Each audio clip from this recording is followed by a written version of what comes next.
Hello, you guys, and welcome back to another episode of The Culture and the Cross. And we're your hosts. I'm Artra. I'm Corey.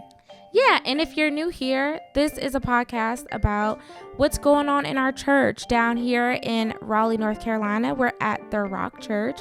We talk about the things we see all across social media and the news, and then we discuss some questions that we get that just need some answers. So, also, if you have been listening to this podcast and you really enjoy it, thank you so much. But please like and share and hit the notification bell so that you don't miss any more of our episodes. Okay? Smash that notification button. Smash that like button. That's what the Smash that YouTubers notification button. I think it's so funny when they do that. It is. Especially the kids show. Smash it. Yeah. Okay. But anyway, welcome. Okay. So what's going on in our church, you guys? What's going on is we were just going to share just a quick little what it's like on a Sunday. Yes. Our Sunday routine. What we do. Like, what's the Sunday routine? Well, do you want to start with your routine? Because our routines are a little different. Yeah. So typically I get up Sunday morning. So I'm actually in the midst of trying a new routine now, but I'll give you my old routine. I'm starting new now of getting up in the morning and doing like working out on Sunday morning. I actually did this, I think, a couple weeks when we first started. I don't know if you even knew, but working out a little bit. And what I found was that the workout, like 20 minutes, I ain't in there like killing myself, helps me to wake up. And so I did it last Sunday. I started back again, working out on Sunday morning. And I did it, worked out for like 20 minutes or so, I think, at the time. I was kind of in a rush a little bit. But I worked out for like 20 minutes. But I noticed like a different level of energy for myself. So I typically do that and get up and get ready. And I try to be at church by 8 o'clock. I get to church by 8 o'clock every And Ezra Sunday has been morning. going with you. Yep, my son He Ezra. needs to be there early for some reason. For some reason, my son wants to come early. He started doing it in the last like 2 or 3 months. He started to like wanting to come early, and so I'll get to the church at 8, and that's when I usually, if I'm not on the worship team, then I'll usually spend that time, praying, doing a devotional, looking over my notes for Sunday morning. I typically don't get dressed until I get to church, so I will bring my clothes with me. In the car, iron them the night before, bring my clothes to my office, have a little rack in there where I hang my clothes up. And so if I'm not on a worship team, then I will spend that time. Well, actually, I'm going to take a step back. Before I even get to church, a lot of times I will stop at the grocery store. Oh, yeah, and get your bananas. If y'all didn't know, I sometimes I don't eat on Sundays, sometimes, but most of the time I do. And I know some, like my dad, like he never eats like on Sundays. He always When I eats first after met church. you didn't. You didn't eat on Sundays. But I do now because I think it helps to kind of settle my stomach a little bit. But normally I eat a piece of fruit on Sunday morning. Normally a banana. That is my go-to fruit. And bananas are the most like bland, but just a little bit of flavor. And I think because of the, it's not nervousness always. Sometimes it's nervous. Sometimes excitement. Sometimes the anticipation of Sunday. I'm a pastor. It's Sunday morning. So there's a lot of emotions going on. There's a lot. And I typically find that my stomach, I can't eat anything heavy. I've eaten Starbucks before and taken a bite of the sandwich. Like, oh, it's too greasy. I can't. I'm like, it makes me almost not sick. Or even like what I drink, like fruity drinks, I can't drink. No, I drink water and sometimes a little bit of an energy drink. Right? And a banana. That's it. Until after church, because that helps me like Does Ezra go with you? Not have my stomach torn. Yeah, he went with me on Does he Sunday. get a snack? He didn't. I mean, it was early, so he didn't get no snack. So I typically stop at the grocery store, or I try to get my stuff like the day before, so I don't have to stop. But if I don't, I just stop and there's a food line right on the way. I pass it every Sunday on the way to church. So I typically stop there. Thank God for the grocery stores; they open at 6 in the morning. So I stop there and I go to church from 8 to 9. I'm typically doing like prayer, looking over a message, doing a devotional. And then around 9, 10, I usually get dressed during that time. And then at 9:30, the prayer, we gather for a volunteer huddle for all the volunteers and pray. I love our little huddle. Yeah, that's our huddle at 9:30. And I typically come out of my office at that time. Normally by that time, I typically will stay in my office for that hour and a half. Like it gives me a chance to think. It gives me a chance to like think about what I want to say, not just in the message, but think about what I want to say, like to people, or like if there's someone I want to talk to, like or if Yeah. it's a conversation I need to have, or if there's something I've been meaning to ask somebody about, or if it's like an announcement I need to make. Like, it gives me a chance to like get all of my words together. That way, or if it's something that I'm like, Corey, don't say that today. And that happens too. Corey, when you see this person, don't say that. I tell myself this stuff. Don't ask them about that. Because you said you're going to stop asking about it. Like, I tell myself this stuff. Yeah. Corey, why? So it gives me a chance to form my words. And then we pray at 9:30. And Yeah. then that's like the pre-service Yeah. routine. So my pre-service routine is I wake up, I lollygag a bit. I do. You know, I listen to worship music. I, gather up my clothing. Me and Lena kind of take our time. Lollygag. Lollygag on over to Dunkin'. After we get our little Dunkin', we get the same order every time. Honestly, I think the people at Dunkin' probably know who we are at this point. If they work every Sunday, they know us. Because we order the same exact thing every single Sunday. And we even get our Ezra's little Sunday Dunkin' order. And that's like a thing you have with the kids. yeah, You take we them go to Dunkin' Dunkin' every single Sunday. That's their treat. Even when they're not with me and they're with like my parents on Sunday, I will still stop at Dunkin' to get their orders. It's just what we do at this point. I see. I didn't even realize they were doing this every Sunday. I feel like it was weeks or months. I was like, y'all go every Sunday? I didn't even know. I truly didn't. I feel like it was a couple months, but I didn't know y'all went every. I will see you come in, but it never clicked for me for like, I feel like it was a couple months, I'm sad to say, that I didn't know y'all went every week. We went we go every but single that's week. cool that they look forward to that. And they really do look forward to it. They look forward to it. The people know us. They know our orders. I probably could go in there and be like, the usual, Sam. Right. And Sam would be like, you're right. Let me get your stuff. Right. And then Lane and I, we listen to music on the way to church. I have been searching, thank God for TikTok, because I have found a lot of songs, like Christian songs, that Elena is like, yeah. Oh, nice. I like, because the kids these days, they're not trying to listen to Fred Hammond and all that. We not listening to Fred Hammond, but that's what we had growing up. Like, we're listening to Commissioned on the way to church. Right. That's just what we're doing. Like, there was nothing else. And I'm so thankful for TikTok, because she's like, I don't want to listen to Elevation on the way to church, mommy. And so I found a lot of artists that have really good music. Mm-hmm. And she is like, yeah. And she like even requests them sometimes. And I'm like, yes, TikTok That's for awesome. The win. That's We're good. Getting some Christian music in, and she doesn't know. Right. But it's great. And so we listen to music, we lollygag, we come in. And that's when we usually get to church around 8:30, 9 at the latest. Yes, at the latest.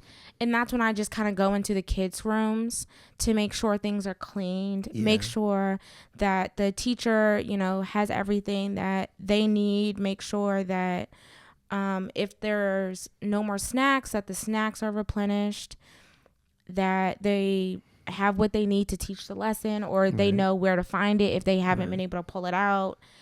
And that's, make sure that the kids check in. Our main guy, he loves doing kids check in. Yeah, he does. That he's got it down pat now. So I'm like just in there kind of organizing kids stuff until the huddle at 9:30. So then we huddle. And we huddle for like 5 to 7 minutes or so, not long. Yeah. Then from that time, about 9:40 until 10 is talking to people. Sometimes last minute stuff. I mean, we're like I said, we always say sometimes we're not a mega church. No. So it's things to be done. Making sure gaps are filled, making sure assignments are done. I feel like it seemed like every Sunday, not every Sunday.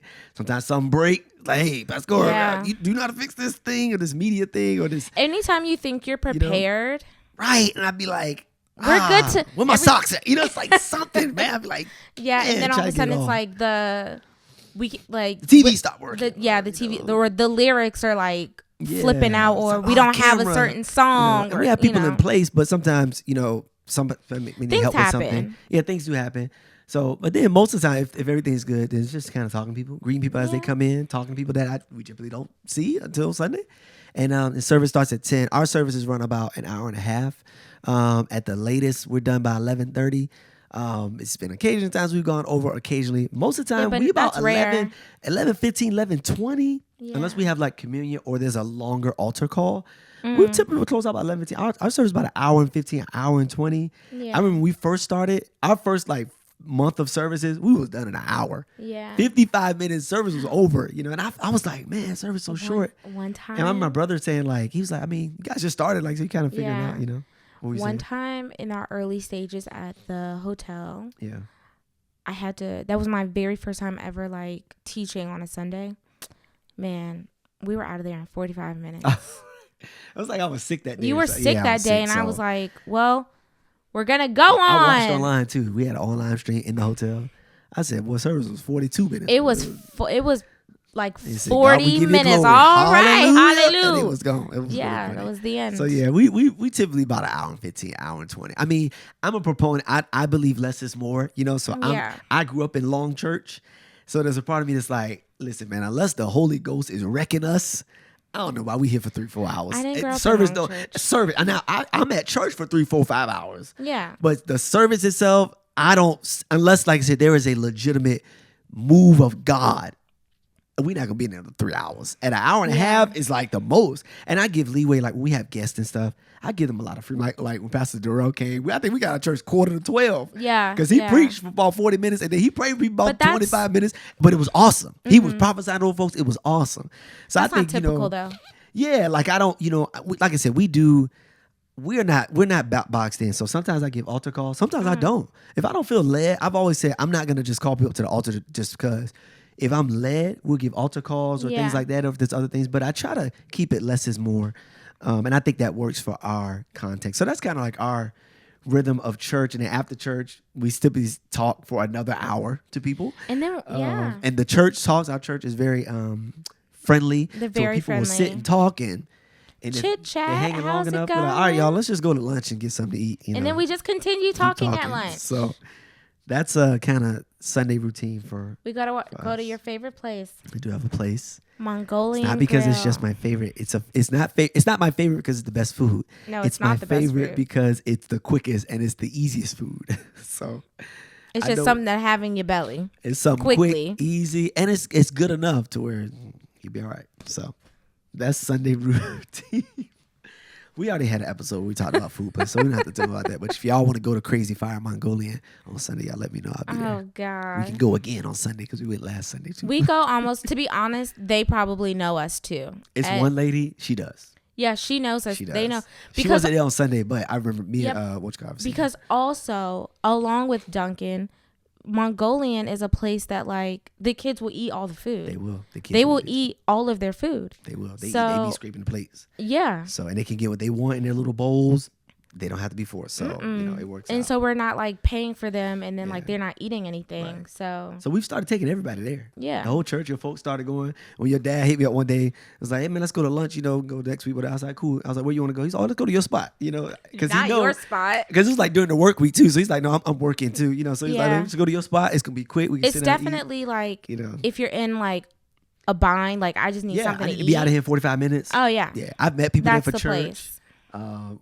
Yeah. So anyway, that's what Sunday is like. It is honestly, I really love our church. I'm not even just saying that because it's like our church. Yeah. And you're the pastor. No, I really do like the church. I like the community that has been built there. Yeah. Everyone that is there is very sweet, very kind, and very loving. Kind, smart, and important. Okay, the help. Right.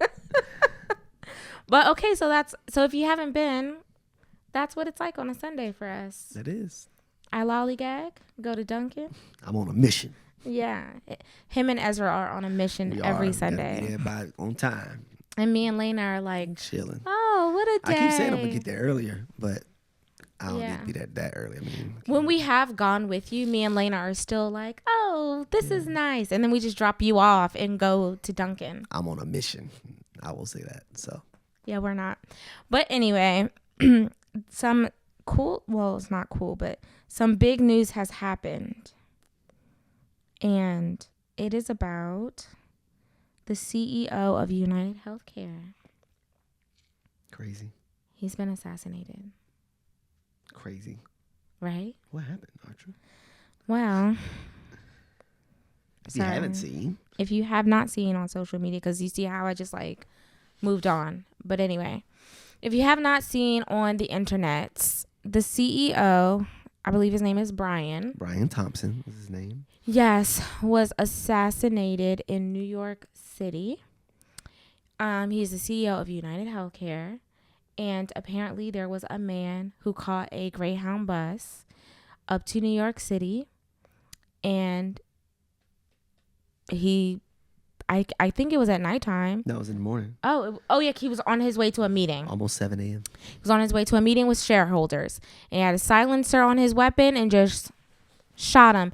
And each weapon had each bullet had words on it, mm-hmm. which were similar to a book about insurance companies and how they are not working. They're working against you. Wow. Yeah.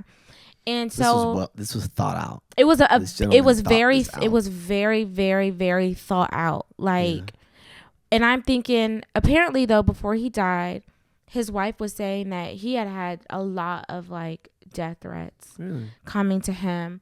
And then people were digging into the company about what's going on. And apparently United Healthcare has the biggest percentage of denials. Yeah, claim denials. Okay. For people. I believe they're at like 30 some odd % Wow. of denying healthcare for people. That's amazing. That's a lot of denials. That's a lot of denials. Man. So my guess is that the person who did this was personal. Yeah. It was personal. Probably a family member got denied, or it was personal. Friend or whoever, a kid or spouse, who knows, someone he knew probably, or he may have been through a hard thing. We don't know because they're still on the hunt trying to find the guy. Oh yeah, they still have not found him. So he's on the loose. Could be in New York City. Well, or he could be back on that Greyhound at his house, because they said that after he shot him, he just walked away. Yeah, he like all casual, like on his bike, and, like, fled into the Central Park. Yeah, which was crazy. So, yeah, crazy, man. The dude walking to the meeting and like gets gunned down like in a movie. It's almost like a movie style with a silencer. Yeah, but the thing is, like, is crazy. In New York, so like nobody saw this happening. Yeah, that time of morning too. I mean, in New York, that's what I'm saying. That time of morning, New York City. But New York doesn't sleep, so even if it was nighttime in New York City, somebody might have saw him. But what they said, once he shot the dude, he took off though. Took off on a bike. Runs around the corner. Yeah, gets on the bike, rolls into Central Park, and then he's gone. But they had all this crazy. I saw all this footage of him. Yeah. Like kind of like pictures of him with a hood on, stuff like that. So he wasn't. It's like almost like he was trying to not be seen, but it's kind of like he kind of wasn't. Because it's like all on camera. You couldn't see his whole. I think there's one shot his whole face of like him at the Greyhound station or whatever, and the lady was smart. She was like, "Oh, I would like to see your smile." So he pulled down his mask just long enough to smile at the lady and like pull it back up. That's crazy. And I was like, that was smart. Yeah. But that's like the only like full face, and it's not even like front on. It's like a side of his face. Yeah. Like a little profile shot. That's kind of crazy, man. That the man on the way to work, and then he gets gunned down on the sidewalk, almost gang style or assassination style, which that's is like insane. Something from a movie. When I hear about like they had a silencer on the gun, and so I'm like, this guy, whoever this guy is, I honestly hope they catch the guy, because you can't just be out here gunning people down on the sidewalk. That's crazy. It is crazy. And that's unfortunate for Brian Thompson and his family, man. I do think it's causing seemingly a lot of conversation about healthcare in general. Like I said, listen, United Healthcare is a business. So if they approved 100% claim, they wouldn't be a business. And that's the American system of healthcare. We don't have free healthcare in this country. Some countries do. And I'm sure there's pros and cons to that as well. We live in a country where, Archer, we can start a healthcare business. You know what I mean? Like, and it's kind of crazy.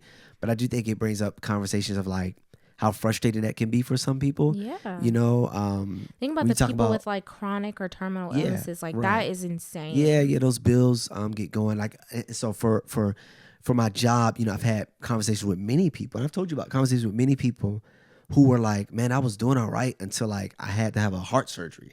Yeah. Like, or I got something with my hip, or man, like, and then those medical bills filed up, end up having to file bankruptcy. I've thought, and this sometimes it's several older people of like, man, I'm still working because like, 8 years ago, like I had to have this thing, or I got sick and like was down, and then the bills piled up, and like I couldn't pay. Sell everything. And like I've met with several people over the years who were like, man, I was doing okay until this health thing happened, and like because of the bills, I had to do this, didn't work, I lost my house or whatever, so I can imagine the frustration that, like I said, we're not excusing that gentleman because that's not the answer, killing the CEO of the company. I because another CEO is going to take it. over. But I understand just the frustrations of medical things, the frustration of finances in general.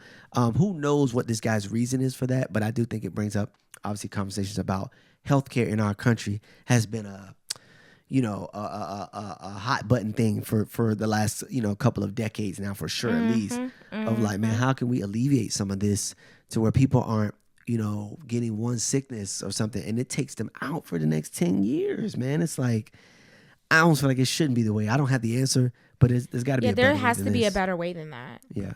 Like, you shouldn't have to lose your home because you got sick. You didn't actually get sick, or it just happened. Or you had some type of, health failure, heart failure. It's like, no one asks for that. Everyone wants to be healthy till they're 100 years old. Yeah, and now you've lost everything trying to pay off those bills. Yeah, well, now you got to work 10 more years. Then you was about to retire, but now you retire at 72 instead of 60 because of, and that happens, and life happens to a lot of people. But it does make me think, man, how can we improve the healthcare system and just do better, by people? Yeah, it's definitely not right to gun the man down on the street, but I absolutely understand the frustration. Yeah, I get it. And I think like when you're thinking about like a family member, getting ill, getting sick, and like having to pay for things, like that like really messes up your mind. You'll have, what is that movie? A John Q. All right, that was the movie, right? Where he's, he could, but that was an insurance thing. That was a movie, but I'm sure how many people have been in his situation where it's like, bro, if I could just take this piece and go down there for my kid, what I mean? Like, I couldn't imagine, and that's a movie, but I'm sure there's been many people that's been like, man, like, this guy literally was like, oh, I know what I'll do. I'll go and kill the CEO of the company, which is not going to solve anything, but because the new CEO is going to take over about the first quarter of next year, but also, which is sad. But also, I think like there had to have been some insight there, because how did you know where he would be at? Exactly where he would be, I don't know what at CEO that time. I can't find a CEO of nothing right now. How do you know that? He knew something. So he knew something. If it wasn't personal, maybe it was a hitman situation. I don't think it was a hitman. You don't think so? You don't I feel like think he so? Wouldn't have been out there showing his face. It was a real hitman. Well, it could have been a Craigslist hitman. He's like a beginner. That's really crazy. And no, I'm serious. That's really crazy. There was a guy recently who hired a hitman. One of the students where I work. Oh, really? Yes.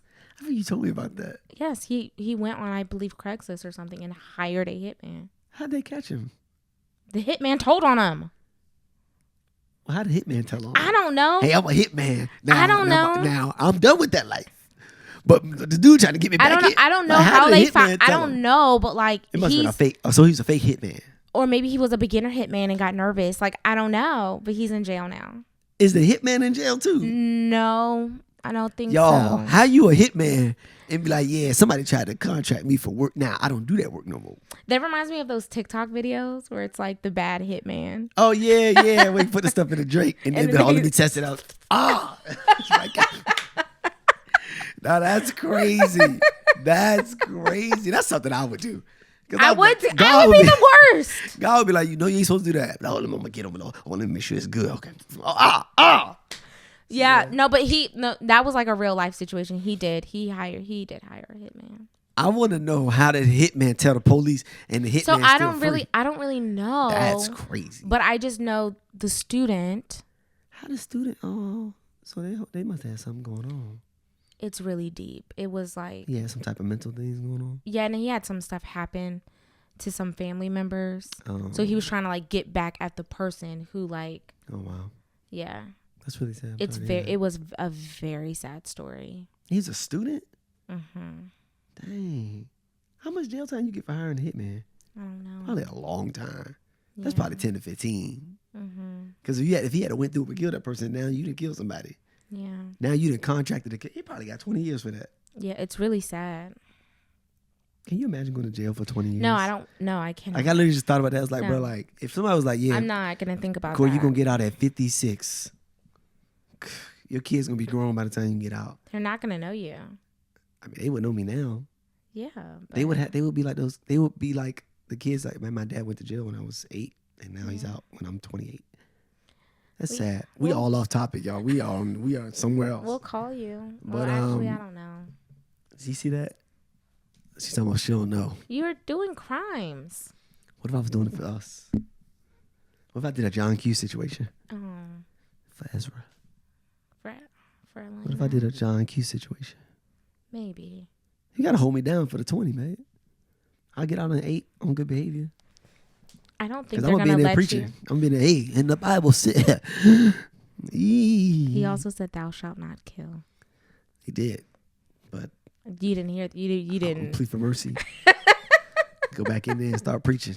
Paul was in jail. John the Baptist was in jail. Now he's taken out in there, but He was. he was killed. Okay, we're off topic. Anyway, We are sorry to hear the about- stocks for United Healthcare have gone up.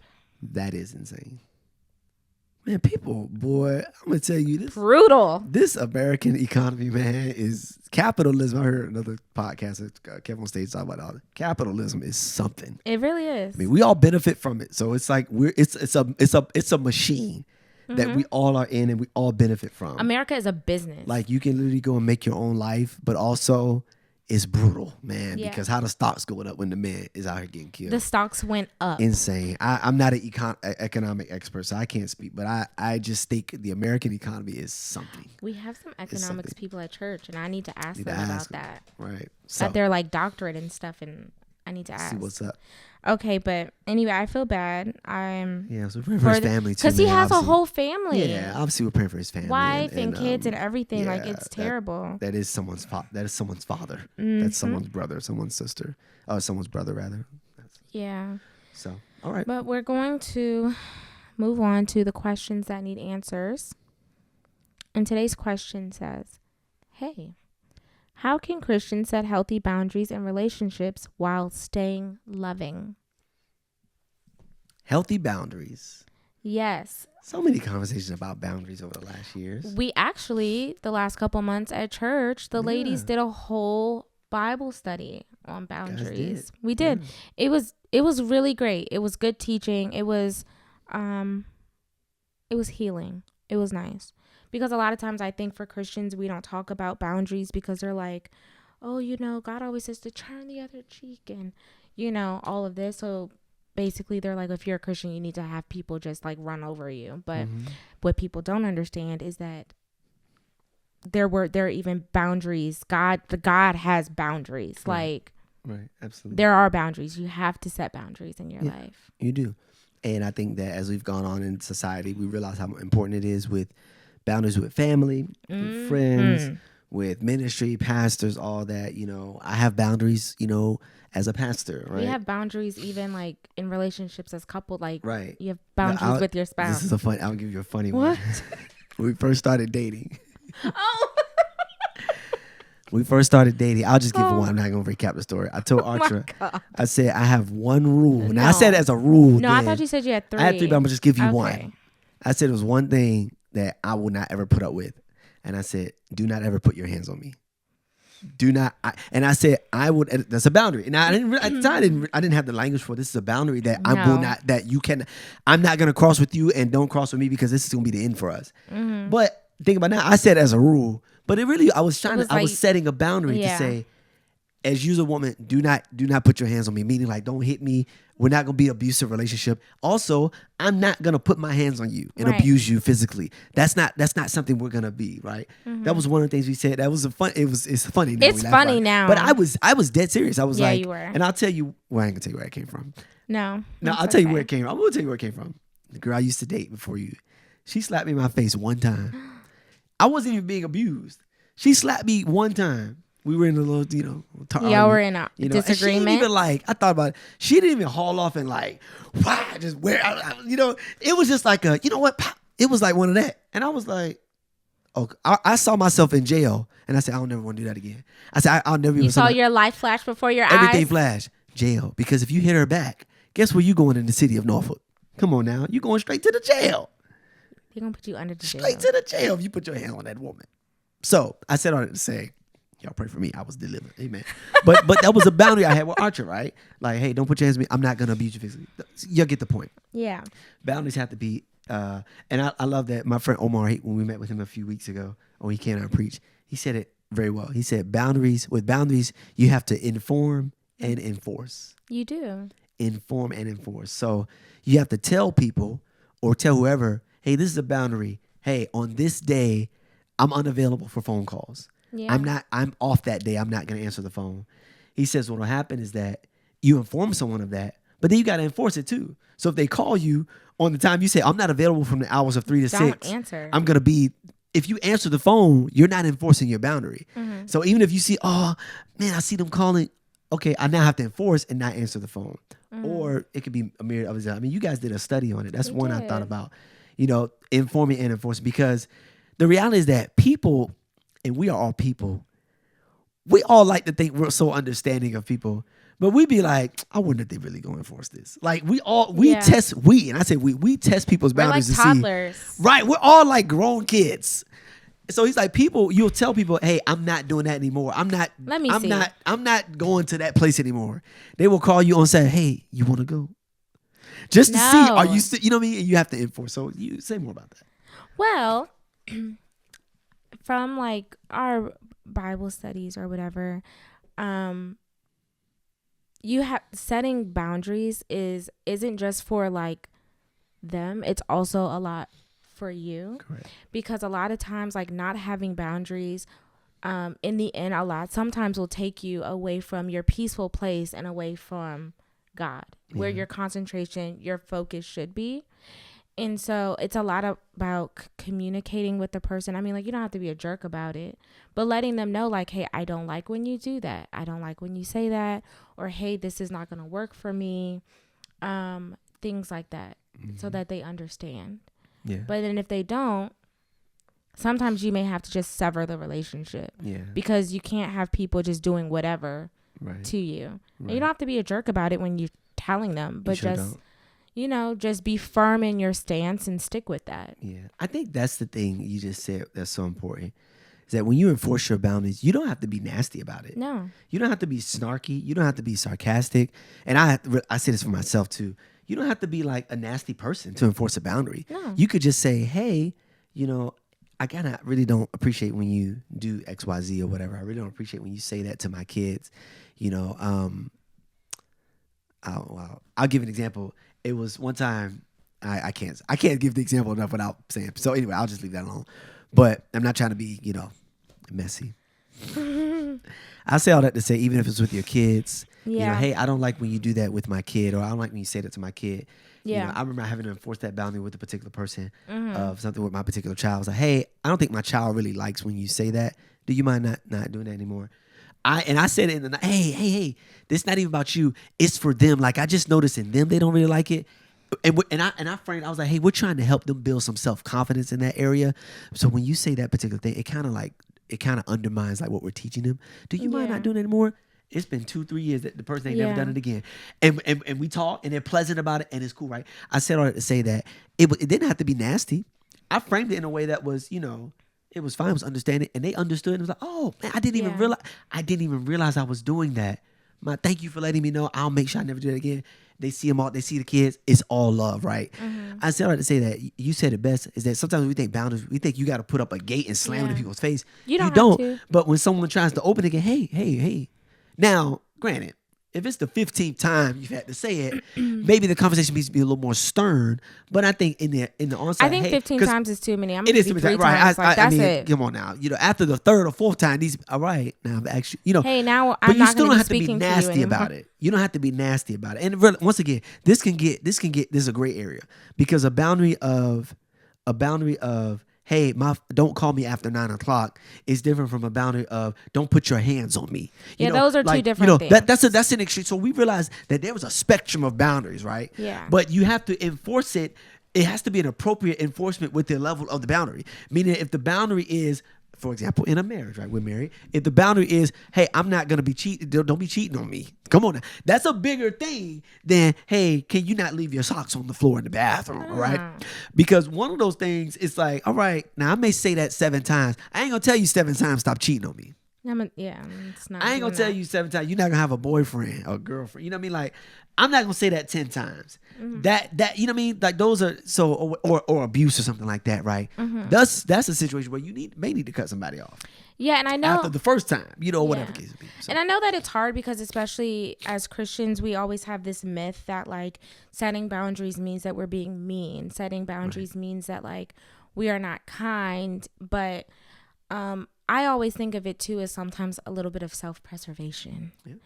Like, I'm not going to be able to be kind and be loving and gentle and have self-control if this keeps happening.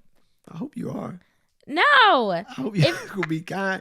Well, no, but I'm saying that like, we're supposed, I'm not going to be able to continue like putting up with that. It. So I don't know. I suggest that you, like, if you're dealing with boundary issues, to really read the book. It's called Boundaries, and it is is that Henry Cloud? It is a Henry Cloud and something Townsend. It's two guys that wrote the book. It's a really, really good book. And they go about setting boundaries with friends, spouses, setting boundaries with your coworkers, setting boundaries with your children, even setting boundaries with your own self, about dealing with self-control and self-discipline. Right. And they do it all in a very like biblical, Jesus-centered way. Yeah. And it makes a lot of sense when they're talking about it, and how sometimes when you're not able to set boundaries, or you have the way you're able to set boundaries or not have any boundaries is also in correlation to how your relationship is with Jesus. That's good. So if you have all of these boundaries everywhere, how are you able to even let God come in? How are you able to like really have a relationship with him if you have all these boundaries? And like vice versa. So it's a really good book. And don't feel like you're being mean to people if you tell them what you like or you don't like, or don't do this, or I'm not gonna come. You're not being mean. No, you're not. And you don't have to you don't have to be mean to enforce a boundary. No, just politely say, hey, I don't want to do that. Yeah. And no, and there's even a scripture in the Bible that says, let your yes be yes and your no be no. Yeah. No is a complete sentence. You do not have to explain it. No. You don't. And like I said, it's a spectrum, man. Because it is a spectrum. Some people take it so far where they'll never do nothing. Use your judgment. They won't give you $1 if you was starving to death. It's like, I can't do that because I don't got a boundary. It's like, we got pray about it. So once again, we're not saying unhealthily to where you just cut people off at the smallest. They bump you on the street and now you cut them off. No one's saying that, but we are saying that. I like what the word you said was self-preservation. There's a sense of like, you have to take care of yourself. You have to know, wait a minute, man, if doing this it's gonna work my nerves, gonna work me to the grave, then I'm not gonna be able to do that. Right. You already have a lot on your plate. Yeah. And then somebody comes and says, can you do? And it's like, I'm not gonna be able to do that. I could possibly do it and then be very stressed out, very irritated. Or I could say, hey, at this moment, I'm not able to do that. Right. But can I do this? Right. But can I help you find somebody who can, Right. It's a spectrum because obviously in the faith too, in Christianity, Jesus teaches us about, self-sacrifice, about giving your life. I mean, he gave his whole life, right? And so, there is a spectrum there. What we're talking about is healthy interpersonal relationships, healthy boundaries with yourself, healthy care for yourself, healthy boundaries within the church, healthy boundaries if you're a pastor, things like that. Like I started this by saying, like, I have boundaries as a church. Like, hey, church, on this day, I'm not available for calls unless it is literally an emergency. You're in the hospital, you're a child, a death in the family, like a true emergency. But if you need to just talk about, I'm not available on this particular day, because that's a boundary for me that I'm gonna spend time taking care of myself. But I'm available every other day before 9 o'clock. In Jesus' name, you know what I mean? Like outside of emergencies, like even little things like that I encourage other ministers and pastors to do, because you got to have boundaries even as a ministry. I know this is a church podcast, right? So you have to have boundaries as a minister to where it's like, man, you can't do for people 24 hours a day, 7 days a week. And then you got nothing for yourself, or you've given everything out to now we really are burnt out because we've given everything, you know. So I think that helps us be healthy for the long run. Statistics show that it takes about 5 years to come back from burnout. Yeah. That's interesting. 5 years. I wonder about that. I don't know. I'll have to look into that. Yeah. So if you are burned out, it could take up to 5 years to really like. I don't know if I agree with that, but I read it in a book. Oh, okay. You know, they say it wasn't a TikTok thing. It actually was like psychological like articles that I was reading because I was dealing with burnout. You know, they say 75% of stats are made up. That is probably true. Funny joke. It's like the joke is like 70% of all statistics you read are made up or something like that. It was like a book. It was an article written by healthcare professionals. Yeah, no, I believe you. Well, good. Well, y'all set some healthy boundaries. Enforce those boundaries. Remember, you have to inform and enforce. So don't expect someone to respect the boundary that you haven't told them that you have. Yeah, you have to tell them. If you don't tell them and you find yourself upset, right? You have to think like, wait a minute, I never said anything. I never expressed. I assumed they knew. Oh my eyes, don't assume things. No, because there's an old saying about it. When you assume, I ain't gonna say it because I don't curse. I know you guys curse. Man, when I say that when I'm preaching. I just see people's faces look so funny. I'll be like, man, I know none of y'all cussing here. I just look around at people, they be like, it's such an easy preacher joke. You just look at people and they just that smile, man. It's just so funny. Well, don't assume things. You have to tell them. Yeah. My mom always said that like you have to teach people. Yeah, you do. How you want to be treated. You really do. And you express it. And after a couple times of expressing it and they are still doing it, hey, let's go ahead and just reevaluate this thing. Because maybe this isn't working for you or me. There it is. Yeah. Well, good. Well, I hope it helps you guys. Let us know, how you're enforcing your boundaries. Hey, send us questions too. Yeah. If you have questions or topics you'd like us to cover on the podcast, you can email us at thecultureandthecross@gmail.com. Yeah. thecultureandthecross@gmail.com. You can email us questions, thoughts, leave us a review, or any topics that you feel like, hey, it'd be nice if you guys talked about this. We'd love to get your emails and talk about it, all right? All right. So Rock Church, we'll see y'all Sunday. Y'all have a great week. See you later. Peace.